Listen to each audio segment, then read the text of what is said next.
அனைவருக்கும் வணக்கம்.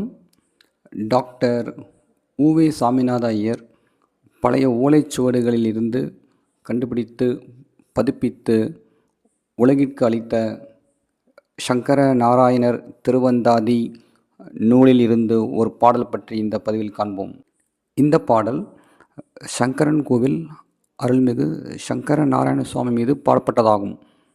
தவமணி மாலொளி ஏட்கருள் பாந்தட் சடில கௌத்துவமணி மார்ப போனமும் வானும் சுடரென நிற்பவமணி ஆகமளந்தோய் செம்மேனிய பச்சை வண்ணா நவமணி மாளிகை சூழ் கூலை சங்கர நாராயணனே.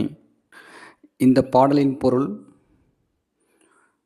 பாம்பை அணிந்த சடையை உடையாய், கௌத்துவமணியை அணிந்த மார்பை உடையாய், பூமியிலும் வான் உலகத்திலும் சுடரென நிற்பாய், அழகிய ஆகாயத்தை அளந்தாய், சிவப்பான திருமேனியை உடையாய், பச்சை நிறத்தை உடையாய், கூலையில் உள்ள சங்கர நாராயணனே. இந்த பாடலில் சங்கரர் மற்றும் நாராயணர் ஆகிய இருவருடைய செயல்கள் பாடப்பட்டுள்ளன. கூலை என்பது சங்கரன் கோவிலில் முன்பொரு காலத்தில் ஓடிய நதியின் பெயராகும். நன்றி, வணக்கம்.